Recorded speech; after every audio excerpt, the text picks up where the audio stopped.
بسم اللہ الرحمن الرحیم۔ حضرت ہانی رضی اللہ تعالی عنہ فرماتی ہیں کہ ایک مرتبہ حضور پاک صلی اللہ علیہ وآلہ وسلم تشریف لائے۔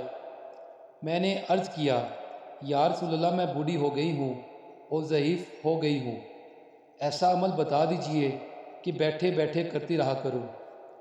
حضور پاک صلی اللہ علیہ وآلہ وسلم نے فرمایا، سبحان اللہ 100 مرتبہ پڑھا کرو، اس کا ثواب ایسا ہے گویا تم نے 100 غلام عرب آزاد کیے، اور الحمدللہ 100 مرتبہ پڑھا کرو، اس کا ثواب ایسا ہے گویا تم نے 100 گھوڑے بما سامان لگام وغیرہ جہاد میں سوار کے لیے دے دیے، اور اللہ اکبر 100 مرتبہ پڑھا کرو، یہ ایسا ہے گویا تم نے 100 اونٹ قربانی میں ذبح کیے اور وہ قبول ہو گئے۔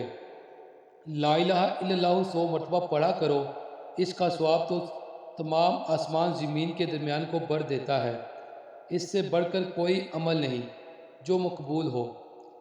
حضرت ابو رافع رضی اللہ تعالیٰ عنہ کی بیوی حضرت سلمہ رضی اللہ تعالیٰ عنہ بھی حضور پاک صلی اللہ علیہ وآلہ وسلم سے عرض کیا کہ مجھے کوئی وظیفہ مختصر سا بتا دیجئے، زیادہ لمبا نہ ہو۔ حضور پاک صلی اللہ علیہ وآلہ وسلم نے ارشاد فرمایا کہ اللہ اکبر 10 مرتبہ پڑھا کرو۔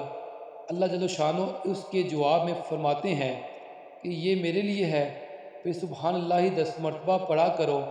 اللہ تعالیٰ پھر یہی فرماتے ہیں کہ یہ میرے لیے ہے، پھر اللہم اغفر لی 10 مرتبہ پڑھا کرو۔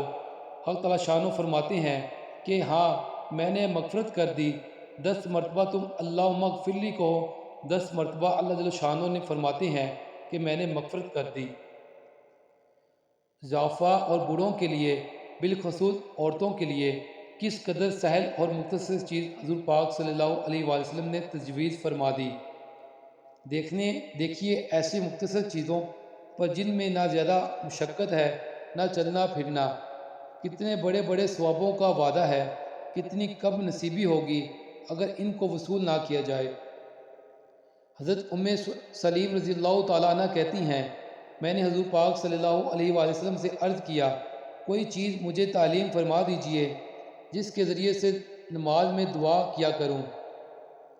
حضور پاک صلی اللہ علیہ وآلہ وسلم نے ارشاد فرمایا، سبحان اللہ الحمدللہ اللہ اکبر 10 مرتبہ پڑھ لیا کرو، جو چاہے اس کے بعد دعا کیا کرو۔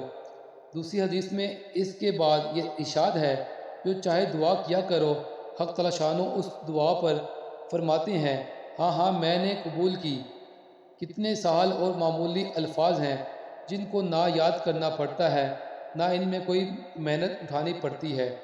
دن بھر ہم لوگ بکواس میں گزار دیتے ہیں، تجارت کے ساتھ دکان پر بیٹھے بیٹھے یا کھیتی کے ساتھ زمین کے انتظامات میں مشغول رہتے ہوئے اگر زبان سے ان تسبیحوں کو پڑھتے رہیں تو دنیا کی کمائی کے ساتھ ہی آخرت کی کتنی بڑی دولت ہاتھ آ جائے۔